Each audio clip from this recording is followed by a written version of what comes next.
good, guys? Welcome back to All About Arsenal, and today discussing where would Rodrygo likely go. Is he more likely to go to Liverpool or is he likely to go to Arsenal? So let's get straight into the news quickly, as we know that Noni Madueke is now officially become an Arsenal player. After I heard, I'm like, this is like old news. We already knew it happened already. Let's say something new, like what's going on with Victor Gyökeres. As Victor Gyökeres, we know that they're still deciding on his add-on. The agents are still in London and they're all working fiercely to come to an agreement.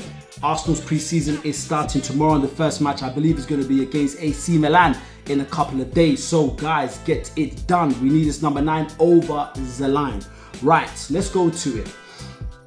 Arsenal's interest in Rodrygo, we know that Arteta's been a firm admirer of Rodrygo even before the occurrences in the Club World Cup, where Rodrygo was on the bench for almost the whole tournament.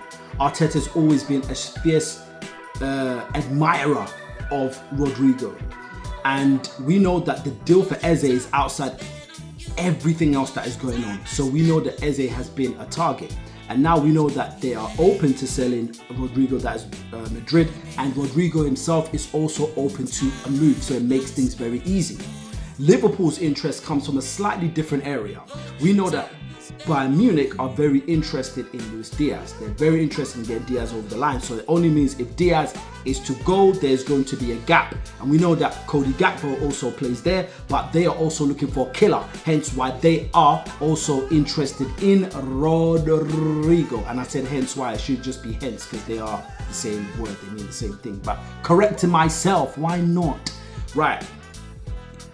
Personally, I do believe, I do think that Liverpool are in a stronger position. And I'm saying that as an Arsenal fan, it hurts me to say it, I just have to admit it. The reason I say this is that, number one, Liverpool are the champions of the Premier League. They're the champions. That is a strong pull. At least he knows that if he's going to Liverpool, he's going to a team that they're winning stuff, they've got a lot of heritage, they are a successful club, successful team.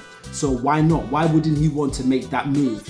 Number two, another thing about Liverpool over Arsenal, they pay top dollar for their players. You can see they spend about 150 million on Wirtz. Personally, I don't think he's worth that much, but hey, I'm not the one that has the access to the Liverpool bank account. So we know that if it comes to a bidding war, Liverpool are most likely to win. Not to say that Arsenal doesn't have money. Arsenal has money. Remember, and I'm just going to throw in a couple of these things here. They finished semi-finalists in the Champions League. That brings money. They've qualified for the Champions League again. That brings money. They finished second in the Premier League, and the prize money between the first and second is not that huge, you know. It is not that big. So Arsenal also has money as well. The only thing that you think is that Arsenal spend a lot of money. Check it. Liverpool have spent 150 million on one player. Arsenal have probably spent that in 3 players. So we're probably spending the same amount of money, or Arsenal's probably spent slightly less so far. Because if you tally up Madueke, Gyökeres, Zubimendi, and Norgard, that's still shy of about 160 million. Liverpool spent 150 million on Wirtz alone. So we're probably in the same area already. And we know the Eze deal is outside everything else, and I'll get back to that. So those are the factors why I think that possibly Liverpool can actually get this over the line. These guys are quick. There's no long thing. If they see a play, they go for it. See everything that happened this week with Isak. They just open talk straight away. 120 million, bang. Arsenal, they've got a different philosophy. They've got a different way of approaching things. And that is completely okay. There's completely nothing wrong with that. All teams have their different ways of approaching transfers. But let's go into Arsenal. What are some of the factors why he could actually come to Arsenal? This is a factor that not many people think about. How many times have you been to a new environment, you don't really know anybody, but yet you've spotted that person, you've seen them in the back, like, yo bro, yeah. What tends to happen? You stick with them for the whole night because that's a familiar face. There are a couple of familiar faces in the Arsenal squad for Rodrygo. Those are the Brazilian players. We've got Martinelli, we've got Jesus, we've got Gabriel Magalhaes. And that has a big impact. For somebody that's coming from another country in Spain to a country to play football, having familiar faces in your national team does actually go a long way. And that could also have a big impact on a player. They could actually persuade his decision, because it's not just the club that wants to sell, the player themselves also wants that desire, has to have that desire to go to this particular club that wants them. So that is a reason. Number two, Andrea Berta. He's a very skilled negotiator.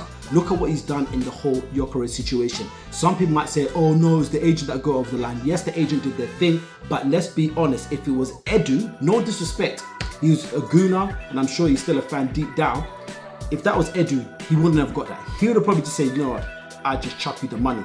He saved us money. He has saved us money. He's a fair negotiator, and he has a way with people. Look at what he's done with Victor Gyökeres. Look how he's partly, I believe, got into the head of Gyökeres so much that this guy's going on strike. This guy's dumping girlfriends. Yes, to a certain extent, we can say that that's his own personal choice to do these things, but I believe Andrea Berta has a heavy influence when it comes to persuading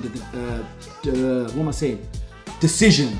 Can't get my words stuck, you know, because it's so hot. I'm in this man cave and I'm sweating buckets. If I lift my hat up, yeah, it's about to rain. I'll make it rain literally in this head of mine. But what was I saying? Yes, so that's another factor, the influence of Andrea Berta. Fact number 3 for me is something that we can also get over the line as well, the quality of the players that are coming in. Yes, I know some people may speculate about Madueke, but he's here, he's a gooner. I support him. It doesn't matter, man. Another thing, looking at players coming in, incoming players, obviously the potential of Eze as well, but obviously knowing what's happening with Victor Gyökeres, Martin Zubimendi, which are high-class players. He's already familiar with Zubimendi because they were both playing in La Liga. That as well can also sway a player, but we can also say the same for Liverpool. They've got Wirtz, Gyökeres and Frimpong, so probably evenly matched there as well. But another thing that can also actually push us over the line, we know that if he comes, he's going to play on that left. Madueke can play on the left and the right, but he's coming in for that left. We know the left has been the weakest link for Arsenal for some time, so he's guaranteed to play there. Whereas on the other side for Liverpool, there are, and I say it again, there are talks that are going out that he could also probably deputise on the right for Salah, and when Salah decides to transition and move on. And we know one of the reasons why he wants to leave Madrid, because he's not going to get above the pecking order in regards to beating Vini Jr. and Mbappe to start on that left. So if he knows that if he comes to Arsenal, he's a guaranteed start. He is going to start. So those are things that mean a lot to a player. That when I come, I'm going to get the position I want, and I'm going to play X amount of games in the place that I want and be able to operate effectively there. So let me know what you think in the comments. Those are a couple of reasons. However, it could sway in either way. What could definitely likely happen? Arsenal and Liverpool, yeah, they are a decent club. Liverpool, what could even actually happen? It could even get to a point that neither of the teams get him. Bayern Munich might get him. Let's watch this space. But let me know what you think in the comments, and I'll be back with another video, and hopefully I'll be saying that it's a here we go for Victor Gyökeres. But thanks for tuning in again. Hit that subscribe button and peace.